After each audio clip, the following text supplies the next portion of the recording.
So, to start off, I would just want to make a quick introduction of the experts who are with us today. We have Ms. Sarbani Nag, who is an environmental educator and founder of Save the Frogs India, who's had her roots in amphibian research in Eastern Himalayas.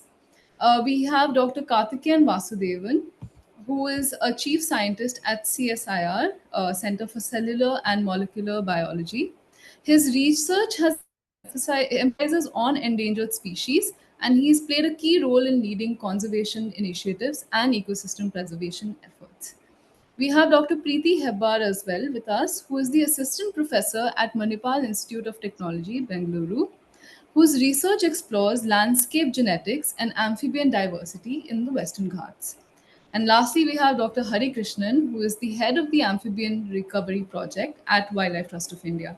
He is a wildlife biologist whose primary focus is amphibians and reptiles, and his focus is mainly on practical strategies to conserve species and protect ecosystems. So to start off, I think Sarbani, why don't we deep dive into today's session with you. If you could maybe, tell us a little bit about your work, especially the work that you're doing through your amphibian awareness and citizen science efforts through your Save the Frogs India initiative. Good evening, all. Thanks, Adinita, for the kind introduction. And I would like to start with like how I started my career, and I got a connection with the amphibians, but I don't know how. But I started to love them, and then I started to explore places near my city and to know them better, how they are doing. Their best in the field.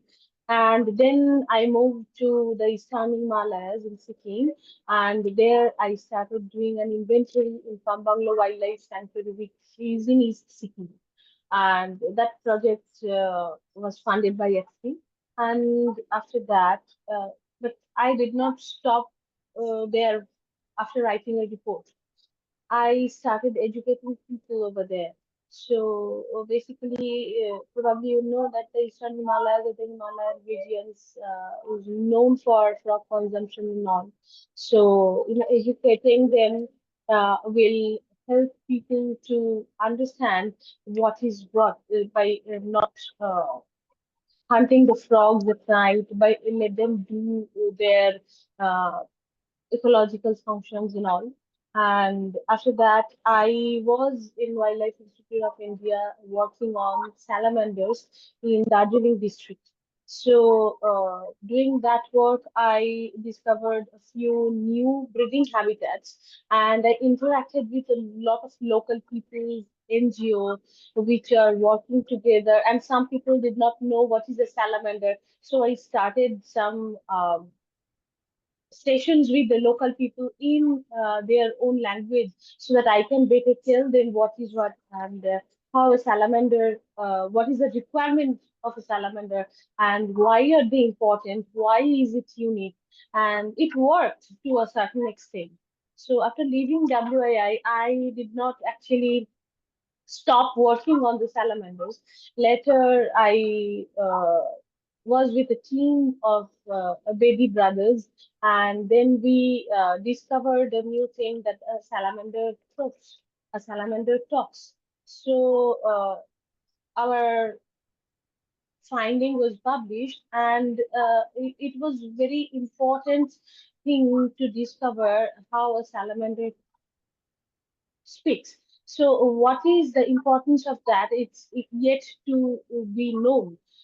But we started telling people like if we actually don't listen to the salamanders, if we actually because the salamander actually breeds in the hustle and bustle of the city, so there are a lot of noises and everything, and it doesn't croak loudly like a frog. So it's a very deep thing, and it's a small sound, a deep sound, and it creates a ripple in the water. So how it communicates with that sound, with that noise, we don't know yet. So I started telling people about that, and I actually discovered a few new overwintering larvae sites in winter. So for that, the credit goes to Dr. Karthikeyan Vasudevan during my WIA days. So he said that don't waste your time here, go to the field and explore and go and find them in the overwintering larvae. So I went there and I discovered a few places where they overwinter. This is a very important thing because the places where the water stays back after monsoon, the salamander breeds late and the larvae overwinters. So it's a very important ecological finding. And after that, I started working with Dr. Katie Krieger, founder director of Save the Frogs, and I started the India chapter, Save the Frogs India. So with Save the Frogs India, I'm continuing educating people about frogs, which is I feel very important. I actually have conducted awareness programs in over 50 different schools and over 1,000 plus participants. And these are not just numbers because after that, the participants are given certain works. Like follow the monsoon and follow the frog calls and do let us know what you have seen. So every time after monsoon, I am getting a lot of photos and the frog calls and a lot of questions. Like we have seen that, we have seen these. What is this? What is the frog call? What is this frog? So these are very important thing, I guess. And I do a lot of competitions among the school students that runs across India. And currently, we are doing one essay competition which is live and a poetry competition on amphibians, and we are getting. We have already got more than 50 entries. So the competition is still on, and I can share the links with you if you want, so that you can spread the words. Um, and then what I did is like I started collaborating with different NGOs in the city, in different places. And this year, Save the Frogs Day, this is a very important day for all of us because we celebrate amphibian conservation or amphibian life on this planet on this very day. And this year we have done that in 5 different states in India, including West Bengal, Karnataka, Kerala, Delhi, and Madhya Pradesh. So more than 500 participants were there, and the collaboration worked very well. So and after that, what I did, I started writing popular articles and in different newspapers, magazines on amphibians. And these newspapers are well circulated ones, and it reached a lot of schools. And I got questions and got invitations to talk about the amphibians. And I felt that I have been able to create a buzz in the city, in the state, and people know the name of Save the Frogs India right now, and we are doing it for the frogs. So basically, if you ask a kid to draw a frog, so the kid will draw a frog sitting on a lotus leaf. So, and it's a notion for adults as well who do not know about the frogs. So when I took the college students to a frog earth session near our city, so they started looking for the lotus leaf in the ponds, and they couldn't find a single frog over there. So then I showed them how to actually follow the calls and find a frog. Some were calling from the ground under the leaf litter, some were calling from the trees, and they were just awestruck to see that okay, frogs can sit on the leaves and call. Uh, so that's the thing, and I did frog watching sessions for citizens as well, and it went very well. So, Save the Frogs India is organizing a monthly webinar to create a common knowledge sharing platform for India, Bangladesh, Nepal, Sri Lanka. And this is being held on last Saturday of every month. And we actually invite the renowned speakers from different countries where people gather, people listen to them. It is sort of interactive sessions and followed up by questions and we have all our recordings available on YouTube. So anybody who misses any session, they can go and watch again. And that's the thing we are doing. We have our session this month as well. And this is the thing, and I have plans for future as well, collaborating with different schools to have projects on amphibians because school have projects on different things except amphibians, and schools have taken this initiative very positively, and they have said that their students will be involved in all these things and going to the field, watching frogs, and writing reports. So everything will be there. Not only mm, not only watching, it's like short research project. So basically, people will know, the students will know how they can take up things later on. So and later I started writing a book after having my own daughter. So I used to tell her a lot of stories, and most of them are frog stories. So I thought that, and she started asking questions when she started talking.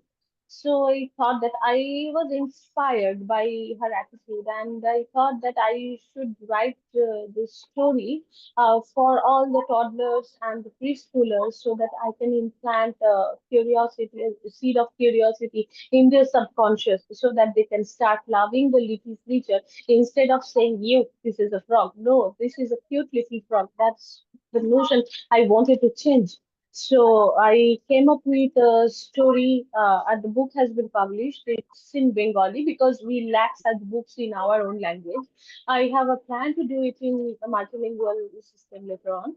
And right now, it- the book is published, and the kids, those who are reading, or the mothers are reading the books to the kids, they are actually sharing their thoughts, how the reading session or the story listening session are going. That's a very positive feedback for me, so that I can continue my endeavor to make the frogs popular. That's what I wanted, and that's what I'm doing. So thank you.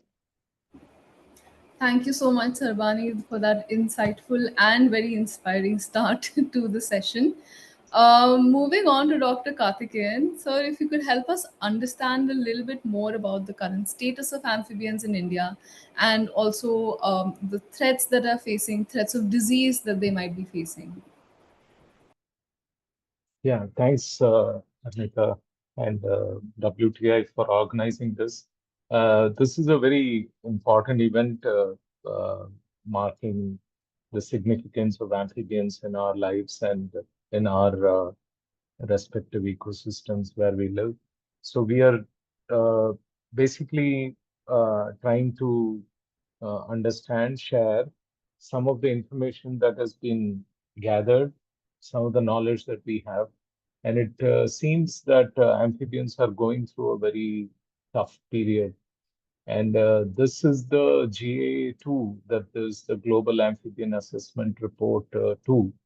GA1 also happened about 20 years back, and the GA2 report just came last year. So, in a span of 20 years, some places seem to have shown a slight change, but other places are not doing well globally. And with respect to our region, uh, although the declines are not as steep as it is in other parts of the world, we are also facing a continual decline in amphibians um, uh, throughout the region. Yes, Asia, Indo-Malaya, Southern Asia. And the factors are attributed to threats to their habitats, habitat loss, mortalities. So I will just run through a few slides. I've just put together some slides, and these are basically studies that have been done in my lab with my students, by my students. So I'm only showing some of the results so that we can have an idea of what is the status of diseases. And majority of the declines globally have been attributed to this chytridiomycosis, which is a fungal disease.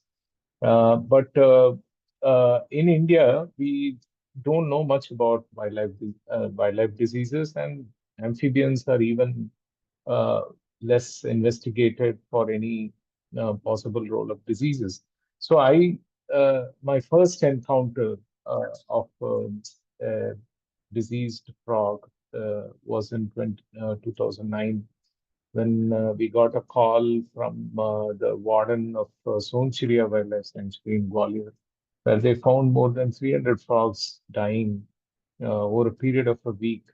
And I visited the place, collected samples of the frogs, took pictures, and wrote a small report.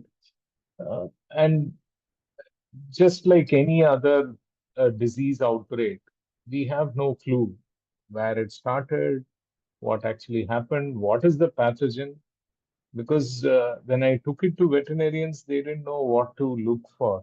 So it was we went to the zoo and uh, did a necropsy, but nothing. I mean, eventually they were all put in a freezer and kept inside, but no identification of what could have caused deaths of so many frogs in a very small area. And it was almost peak summer, and nothing. They're just bleeding from their body uh, through the skin and through their tympanum and eyes, and we don't know what is the exact cause. So there is before I go into chytridiomycosis, which is the focus of the work that we have done, uh, there is a protist parasite. Uh, well, the difference between a parasite and a pathogen is very arbitrary. They all debilitate the host. They work towards debilitating the host, but over evolutionary time, I mean, the pathologists say that both a, a, a pathogen tries to become a parasite because it doesn't want to get eliminated by the host. So these are very diverse group of protists, and they affect tadpoles. Now you see the images that have been gathered here from the publication, which reported severe Parkinsia infection. So you can see here the bloated appearance of the tadpole. There are inflammation on the limbs as they metamorphose. A large enlarged liver is very common, and there are lesions even in the intestines. And here in this insect picture, you can see the pathogen itself. So there are many instances where it has been recorded, but all of them in North and South America, very few in Europe. But roughly, you can say that this outbreak is in the Western Hemisphere. But in Asia, there is no report of this disease. And since it affects tadpoles, probably we don't really look at tadpoles so closely, and these might have gone unreported. Then we have the Rana virus. So we have three viruses that infect amphibians, and all of them belong to the group of virus called Iridiovirus. Iridoviridae is the family, and they're all DNA viruses. So uh, I think after the COVID, our knowledge about viruses has gone up exponentially. And you might all know that the COVID virus was a RNA virus, and we have here a DNA virus, which also tells us about how quickly it can change, and it is not as versatile as the RNA viruses. And it's very different from the coronavirus group. It is a iridovirus, as I told you. So far, no report from India, but two fish species from India have been reported of with the Rana virus. So it's not that it is not there in India. It's just that we haven't found them in amphibians.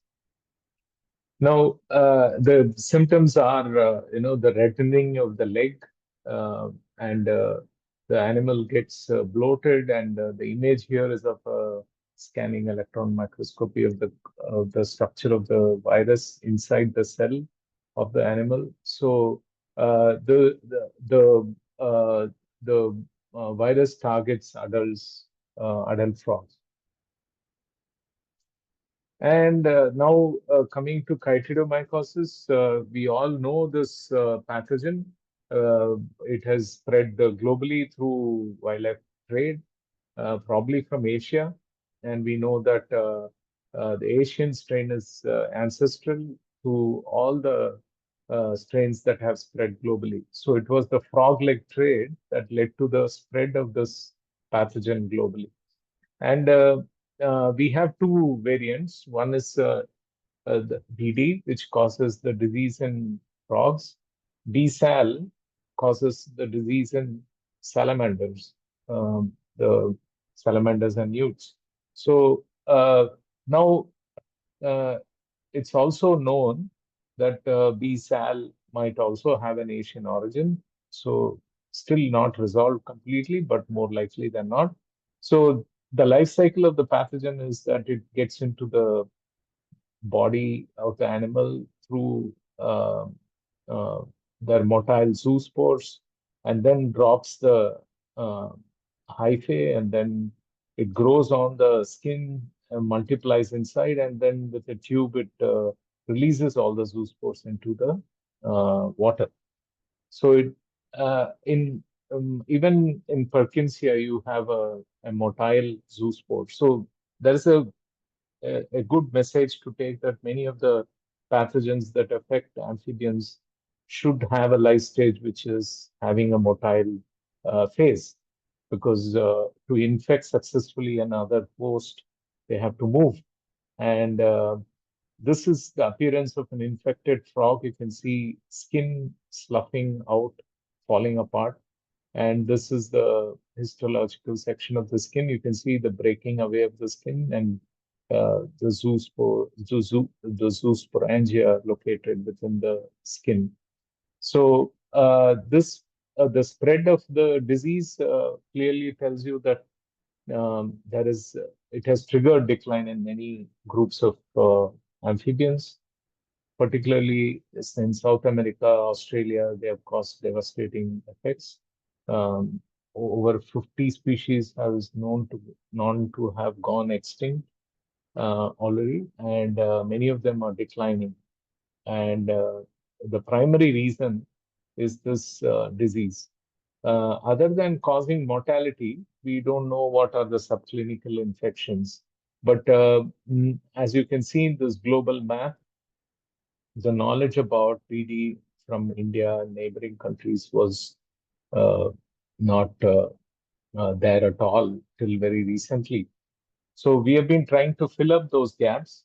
So this is a study that was done soon after. Um, so I mean, when we got to visit all these sites and collect samples and screen, and also look at a better method for screening, and there we could find that the prevalence is not very high. It varies from 8 to 15%. And that is not telling us much, but it clearly tells us that the pathogen is all over India. Now, we in our lab, we worked towards addressing the problem of false negative. That is, means when you have the pathogen, you are not able to detect it. These are all DNA-based methods. You collect a swab and then you process it in the lab and try to find out. So we had to design new diagnostic methods to target the detection of chytridomycosis in the samples. That was a very big task. So we took it up as a challenge and we developed one. Now, suddenly the prevalence shot up. That means there were many animals which were positive, which could not be detected as having the disease. So other than frogs, we also found them in caecilians and even salamanders. So BD is known to occur in salamanders as well, but uh, we never thought that the prevalence and the loads can be so high. So it also tells us that in the environment, there could be potential reservoirs of the pathogen. They might be amplifying hosts, they might be very tolerant hosts, so they might just have high loads and not really show any symptoms. So they can keep on shedding the pathogen and keep infecting other amphibians. So we have been following a study area in northern Western Ghats in Maharashtra, and we have been now doing it for 7 years. And this is just a data set from 3 years where we could get about 1,700 swabs and look at 12 species, and we found high prevalence. And we found high prevalence across several of the common species, which were found in good numbers. And with every year, we sampled twice during the wet and the dry periods, and we found that the prevalence remains high, and though there is some small fluctuation. And within a year, there seems to be a trend of the animals losing uh, the infection or recovering from the infection after the monsoon. And this pattern is still being studied more closely with the 7 year data set. So the important take-home points from the perspective of diseases, BD persists in frogs in India. BD is present even in salamanders and caecilians in India. BD causes subclinical impacts. And this is something very significant because we don't really see. I mean, we when we get a disease, we also feel weak, and for many days we are sometimes not very agile and not doing our day-to-day duties as effectively as we would if we didn't get the infection. So salamanders seem to be, frogs seem to be going through that sort of an effect after the infection, because we also followed the movement of frogs, and those which were infected could not move much. So that is a big problem for amphibians in the wild, because if they are not able to escape, they become the meal for another animal, for another animal like a snake or any other bird. So we have to be very cautious about it. And we don't know the status of the frog virus, which I talked about, and Parkinsia from India on frogs. And my experience in the last 10 years has told me that diseases are hidden in the population. Diseased animals, they are not apparent. They get removed, cleaned out of the population very quickly. So you have to be there continuously to look at animals, check if they are infected, and test them properly to understand what's happening with the animal when it gets infection. So there are two organisms playing a game in the environment. One is trying to get a little more upper hand over the other. So we have to, when we dive in and look at the population, we have to keep this in mind that not every animal that you will find will have the infection. But the most important thing is to do this very carefully and persist examining several amphibians so that we don't miss out on any possible outbreaks in the future. Thank you. Uh, Thank you so much, so Dr. Karthikeyan. This was quite insightful, and that was quite a comprehensive overview. Moving on, I would like to invite Dr. Preeti Hebbar to talk a little bit more about her work, which is her research, which is focused mainly on the landscapes of genetics and amphibians of the Western Ghats. So, if you could, Dr. Preeti, go ahead and tell us a little bit more about what you've been up to.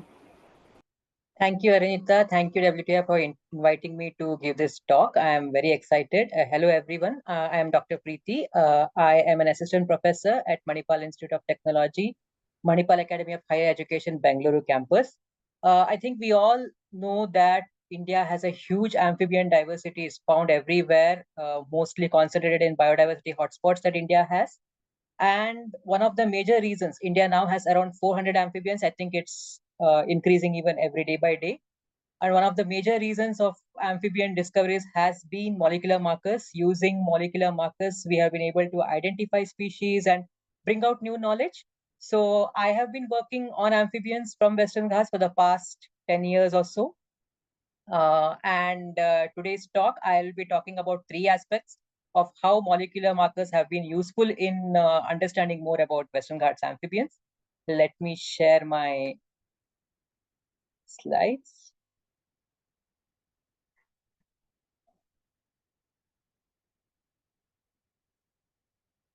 I hope it's visible and hope I'm audible to everyone. Yes. Yeah. So we all know that amphibians are distributed all across the world. There are more than 8,000 amphibians, and we have three orders. And of these three orders, frogs and toads are the ones that are highest, more than 7,000 of them. And I think we also know by now that the amphibians are the second most threatened group, and they are the most threatened vertebrate class. A recent paper in Nature by Lutke et al. 2023 showed that why studying amphibians are important and why they are in decline.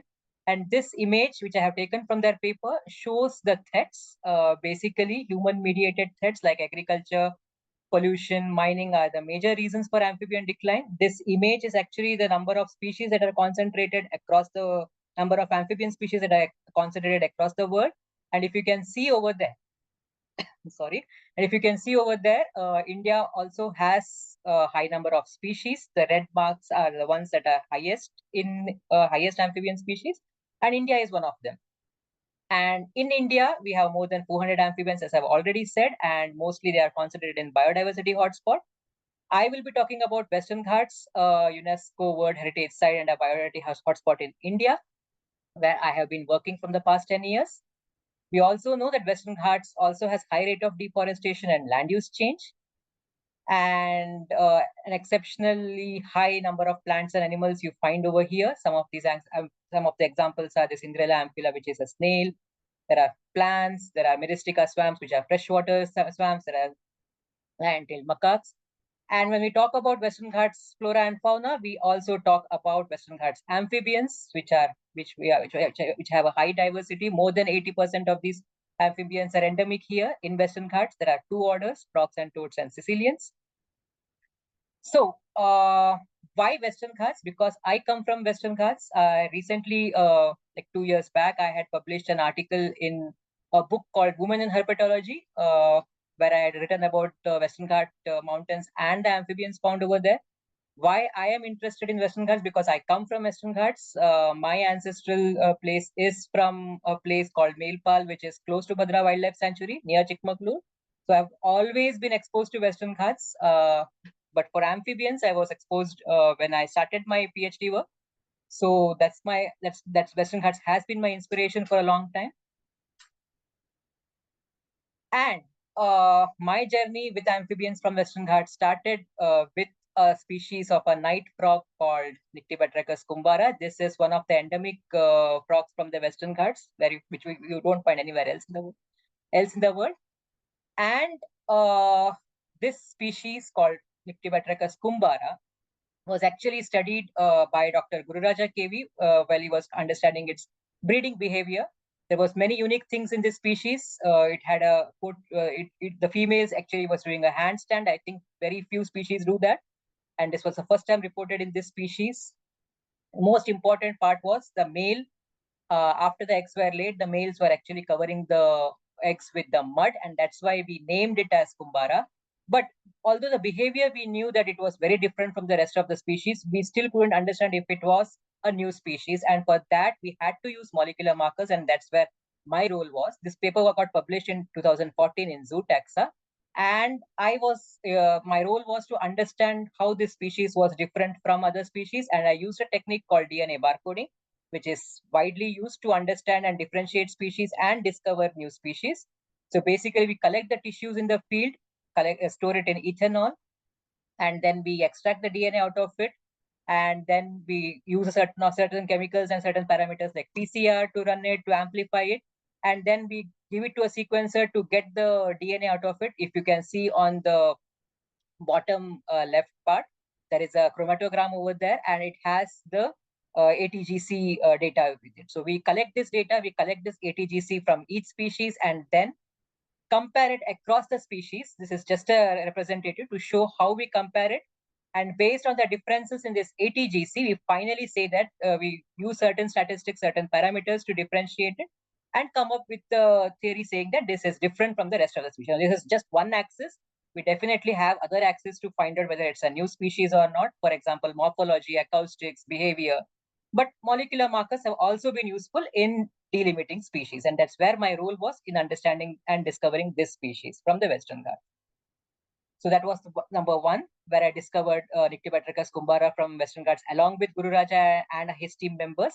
The second thing was differentiating two different species. And this was a curious call of a skittering frog.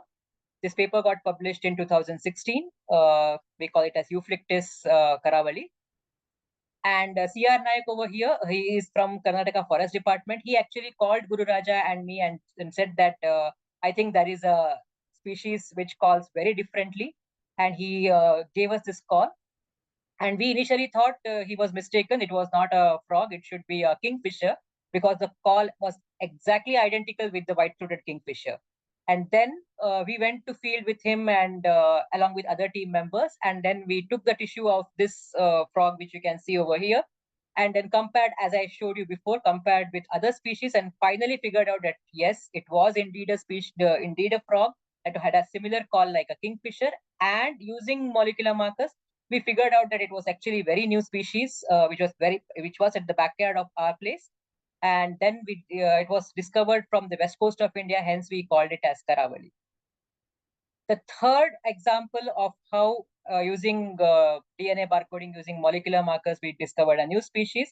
And this was not from a pristine place of Western Ghats, it was from lateritic rocks of West Coast India.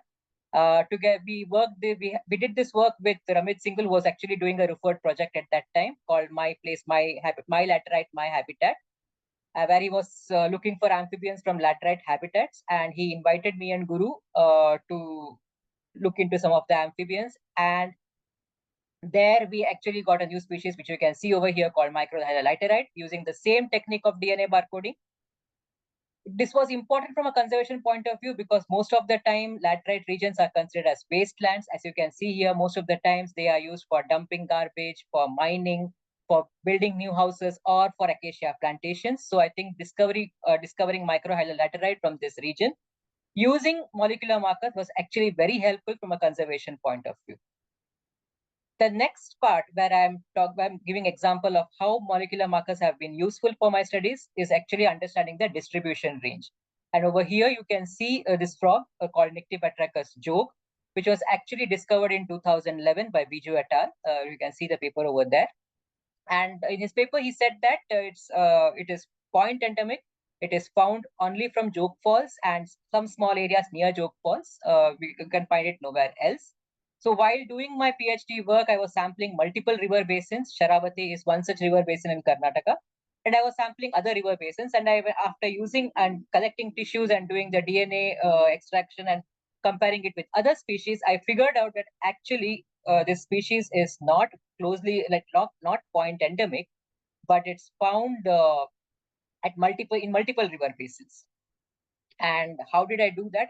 As I said before, I collected the DNA, I compared the sequences, and I was actually sampling in multiple river basins. You can see over here, there is Sharavati, there is Agnashni, there is Betty river basin, and I collected the samples, joke-like individuals from all these places, compared its DNA, and found out that you find the same alleles over here, the same kind of DNA over here, which actually suggested that no, joke is not just distributed at one point, it is actually widespread. So your molecular markers now actually help me understanding that this distribution is not point endemic, it's found across multiple river basins, which actually helps in their conservation. Molecular markers can now also let you know how these individuals are distributed, how they are moving from one place to another. So that kind of information can also be taken out from the molecular markers. So with this study, I could find out that they are found in multiple river basins, and I could also understand their habitats. That they are not found everywhere, not in all the microhabitats, but specifically where there are waterfalls, there are fast-flowing streams. Only in those places they are available. And importantly, these waterfalls or high flow or fast-flowing streams are also places where there are more tourists, especially in this Jog and Agnashni river basins. You find a lot of tourists coming and enjoying the waterfalls over there. And exactly these are the same places where these species are also found. So this study helped me in understanding its distribution. And there's also a conservation implication that we should really safeguard these habitats, especially from touristy places. My last example would be how molecular markers are helping out in understanding genetic variation and genetic structure in the species. And I'll be giving an example of widespread night frog. I have been predominantly working on night frogs of the Western Ghats. And this study is on a widespread species called Kempode night frog. We all should know by now that genetics or genetic variation is actually very important in population persistence. If we don't have enough alleles, then there might be a chance that in frogs especially, there might be a chance that over a period of time they may go extinct, or they may get susceptible to diseases. So we should have a high amount of variation, and by high amount of variation I mean a high number of alleles. So my goal during my PhD days was not just understanding species distribution or identifying species, but also go beyond that and use molecular markers to understand what is the genetic variation in an amphibians. Because there has been no such studies, we see these kind of studies globally, but when I started my PhD, I couldn't find many papers that talk about genetic variation in Indian or Western Ghat amphibians. There were hardly one or two studies. So that actually motivated me to study more about the genetic variation. And I chose this widespread frog so that we can get an idea of how the alleles are distributed across multiple river basins. So Kempode night frog or Nyctiobatrachus kempolensis is found across the Western Ghats in Karnataka and Kerala part of the Western Ghats, north of Palghat Gap in Kerala, in the Kerala region. And you find multiple populations across these parts of the Western Ghats. It's mostly from my study, I could also find out that it has a specific microhabitat. It's found in very slow-moving water streams. And my goal was to understand the spatial patterns of its genetic diversity. So what I did is I sampled across these multiple river basins from Kerala and Karnataka. And then using molecular markers, I tried to understand what are the alleles found and what is its genetic diversity. Are there any barriers that are the river basins? If you can see over here the picture, these are river basin network. Are these river basins are actually stopping the movement of these individuals? That was my major goal. And using molecular markers, I could make out that the different colors are actually from different river basins. And just to give you one perspective, if you can see over here, there are two dots, NKK, which is pink, and MAT, which is blue. But these are from different river basins, but their DNA is the same. They have the same alleles, which meant that the river basins are actually not stopping these individuals to move. It is the distance from where, how far they are, that determines their genetics. So this, using molecular markers, using population genetics approach, I could actually found out how these individuals are moving. There's actually an indirect approach, because direct studies where we use tags and do ecological sampling, that kind of work will be too much to understand from a wide scale perspective. But using genetics, you can actually sample multiple river basins and get an idea of how these individuals are moving. And to my surprise, I found out that these river basins, or the network of these river basins, are actually not stopping the individuals to move. It is the distance from how far they are from each other that determines their movement.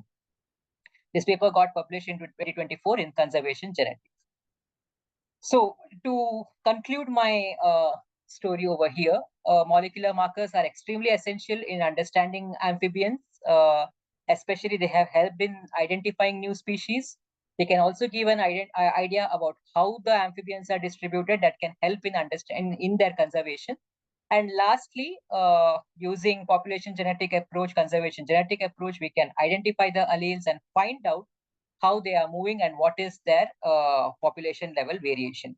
And with that, I also would like to say that with the advent of whole genome sequencing, now we are just using a small portion of the gene, but with whole genome sequencing, we could get even more better data and use this data to understand more about how the species are distributed, what their phylogeny is, how they are distributed, or what their genomic variation is. So it's an exciting time to work on amphibians from India using molecular markers. That's where I would like to end my talk. And I'm thankful to Manipal, Academy of Higher Education, to A3, to Forest Department of Karnataka, Evolutionary Genomics Lab, MCBT, Rupert's Department of Science and Technology, and all the people over here in this slide for helping me out in my study. Thank you so much. Thank you so much, Dr. Preeti. I think that's some incredible work that you're doing on ground, and everyone else also here today who's doing a lot of incredible stuff out there for a lesser known species, and not lesser known, but also a species that doesn't get that spotlight as compared to more of the charismatic species. So thank you so much for that. Moving on to Dr. Harikrishnan. Dr. Hari, we would love to hear a little bit more about WTI's amphibian recovery project that we have in Munnar. And if you could maybe also share some conservation success stories that you would want to share. Sure, yeah. Let me just share my screen.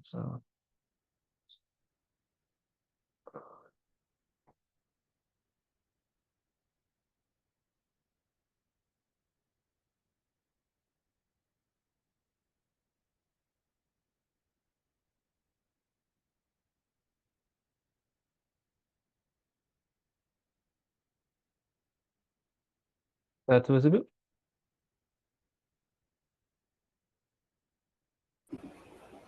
Yes, it's visible, but yeah, the little issue with some gray area that's coming in. But I think we can continue.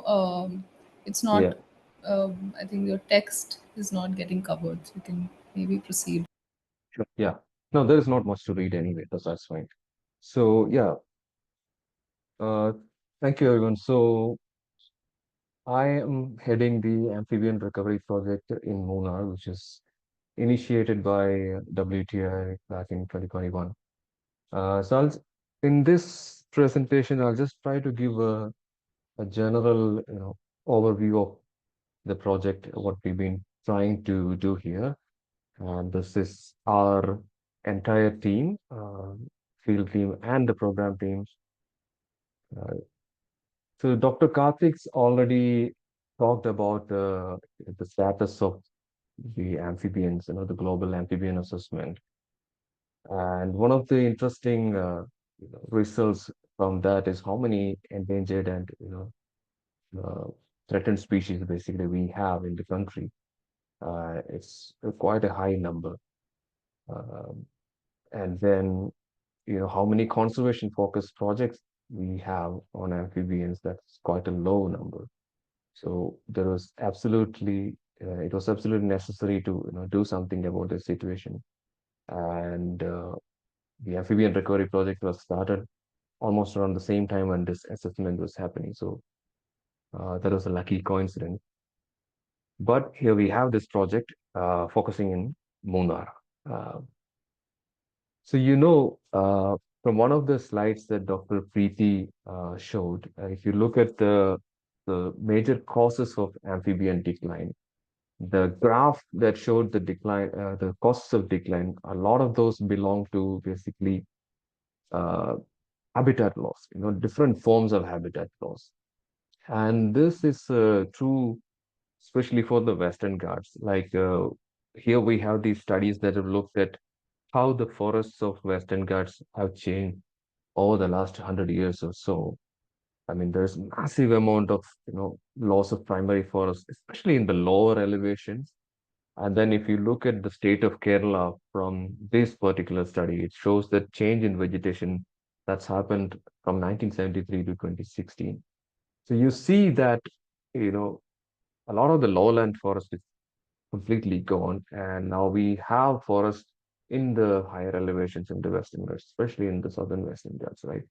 We still have quite a bit of forest remaining, but these are also, interspersed with a lot of different plantations, different sort of land uses, and so there is a challenge in conserving species that require, undisturbed habitat in particular, right? So that's one of the main challenges that we have in front of us. How can we conserve amphibians in a multi-use landscape? It's not just about conserving them in the primary forest, but in a production landscape, like Muna. Because that a lot of our biodiversity is actually found outside the limits of the protected areas, right? Outside the wildlife sanctuaries and national park. So our goals in this situation, it's very clear, okay? By a given time, we want to be able to improve the conservation status of at least a couple of species. And we can look at it in terms of either the red list status or the IUCN's own green score status, which basically indication of how effective your conservation interventions are. And there are different, a number of steps that you need to follow to get to this point. And if you look at the base there, of course, it starts with just understanding the basics, the distribution, occupancy, what are the threats, who are the stakeholders, how we can involve people in all this. So this is basically the strategy that we are trying to follow here. And in that background, basically, it's a general landscape of Munnar, which is like, if you've been to Munnar, you will know at least, it's a landscape covered in different sort of tea plantations, not coffee, cardamom plantations, eucalyptus, and then there is tourism areas, there are small towns. It's a matrix of all kinds of different land uses, right? Uh, and if you look at it, it's extremely rich in amphibian diversity. Just frogs alone. I'm not even counting Sicilians in this. Sicilians are these legless amphibians. They look like little snakes, but they're more closely related to frogs. But just if you just look at frogs, there are at least 45 species that we know of right now. And a couple of years back, I think when we started this work, our count was, I think, 25. So it's just that, more and more species that we've added to the landscape over the last couple of years from various records, some of our own records, some other people's records. And most of these are, Western Ghats endemic. And look at the number of threatened species, 31 species in the landscape. It's quite high. So what can we do? Well, the primary thing is that we have to involve all the local stakeholders, which involves our forest departments, our plantation companies, people who own cardamom plantations, local civil society.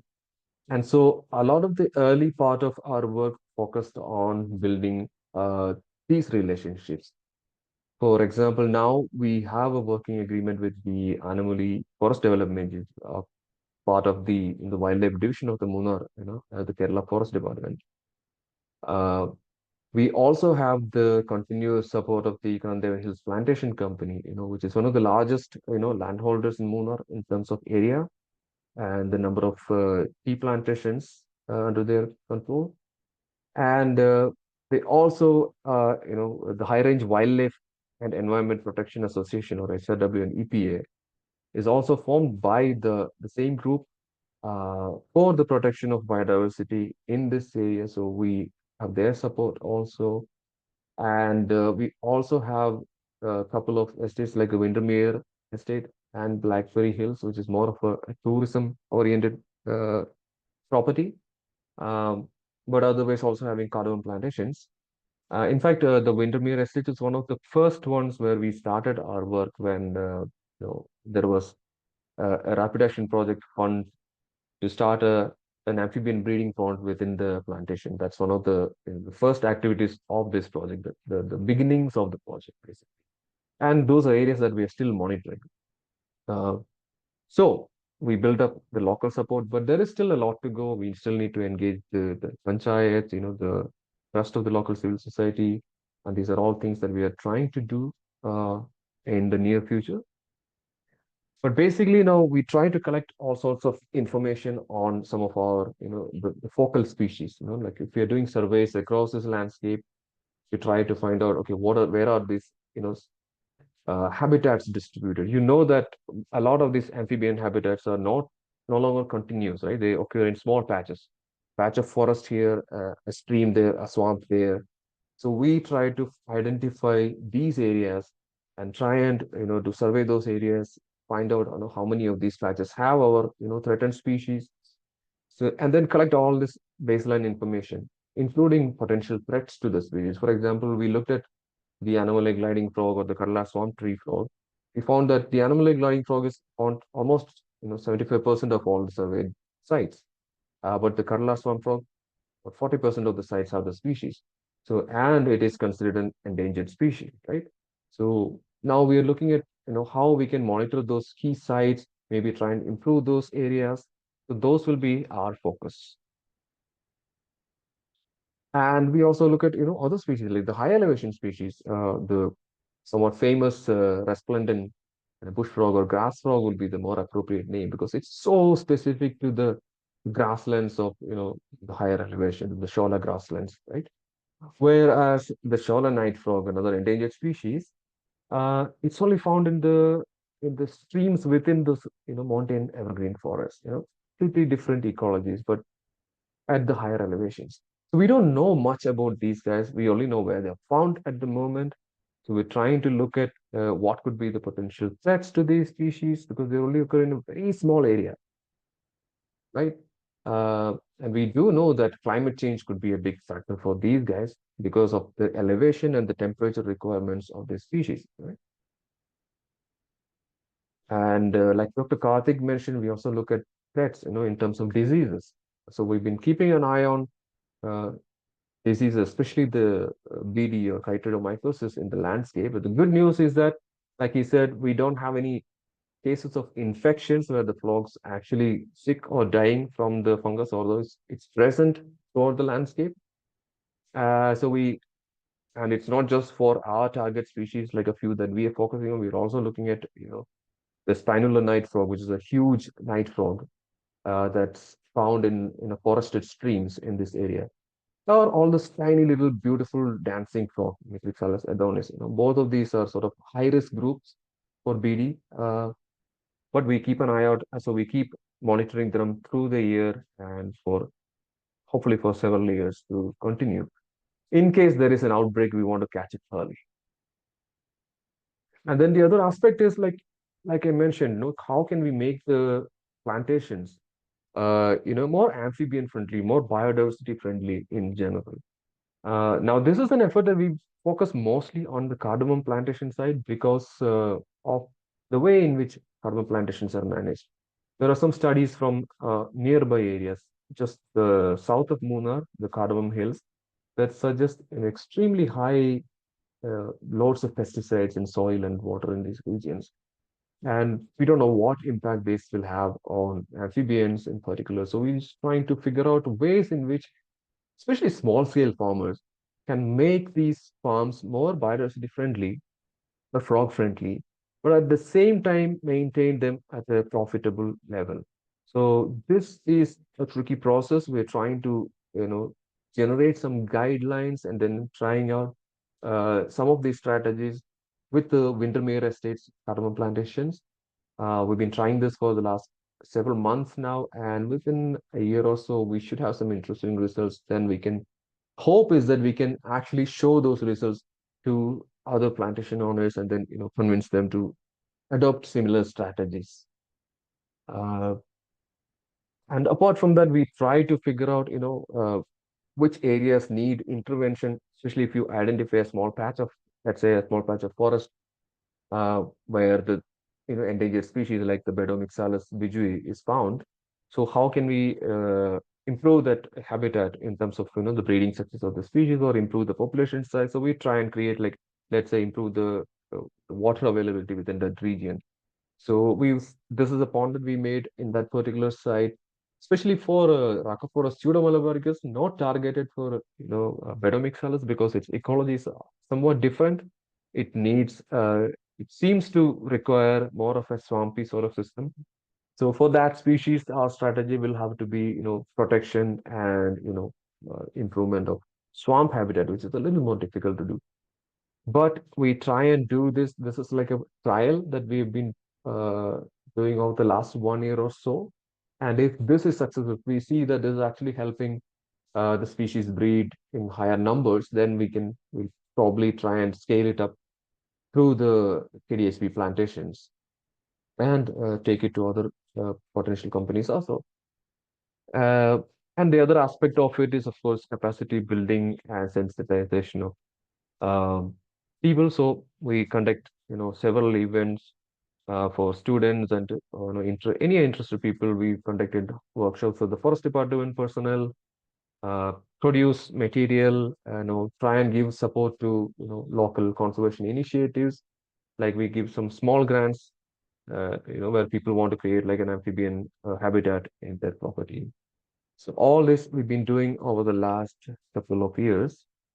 Like this, for example, last year we did a sort of an impromptu thing on trying to raise awareness on amphibian conservation with the help of the wildlife warden uh, Munar. We basically just took one of my foldable tables from here, took to Eraviculam National Park, found a spot, put the table there, and started just interacting with people there for a whole day. And we actually managed to get to more than 200 visitors on that day. So we try and do this sort of work wherever we can to, basically just educate people more about frogs, why they are important, and build support for conservation. So that's basically, I think, a summary of what the things that we've done so far, we're trying to do here, and for us, what is next. We primary thing is, okay, there is so little that we know about most of these species that we have to keep on trying to collect that baseline data. Where are the frogs found? How many are there? What is their ecology like? Like even yesterday when we went to field, someone asked me like, oh, where do these frogs lay eggs for that one particular species? And the answer was, I don't know. It's a common species here, but we've actually never seen it laying eggs, so we don't know where they lay eggs or how many eggs they lay. Not this particular species, it was another bush frog. So yeah, we need a lot more information on these animals, and we need to continue monitoring threats like trichidomycosis, like pollution, pesticides, anything, infrastructure development. We need to keep a tab on these threats, make sure that they don't get out of hand, and definitely expand on the conservation action, like creating new habitats, improving habitats. All this have to be scaled up in the future for the wider area. And of course, capacity building and awareness events will have to continue uh, for a long time. Yeah, I think so. That's all I have. Was my thanks to all the people who've been supporting us here, especially the Kerala Forest and Wildlife Department and the Kanandera Hills Plantation Company and Windermere and Blackberry Hills Estate. Thank you. Yeah. Thank you so much, Hari, for that overview. Thank you, all our speakers, for this enriching, very, very enriching session. I'll open the floor to some audience questions. I can see some questions. I think, thank you, Dr. Preeti, for answering a couple of them for us. There is one question that is just come in, which is just give me 1 second. Um, yes, there is a question from Mr. Yagnesh that some frogs are poisonous. What kind of toxin do they contain, and from where do they get these toxins? And does this affect their predators?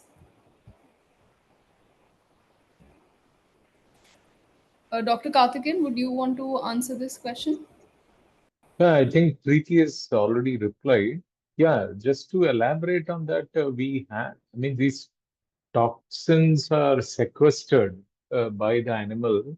Uh, Even the poison arrow frogs, when I remember when they are kept in captive condition, they quickly lose the ability to produce the toxin because they have to feed on the ants, uh, which are available in that native environment.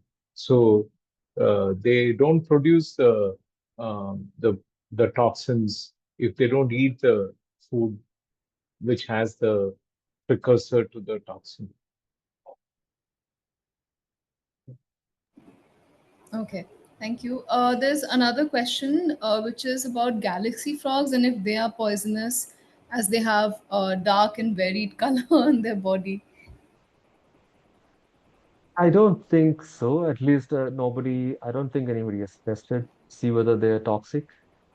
So I don't think we have any species that is actually toxic other than toads. Toads do produce some poison in their parotid glands. Um, but other than them, I don't think any of our Indian species have recorded toxins. Uh, so Karthik or Preeti, please, if you want to add to that.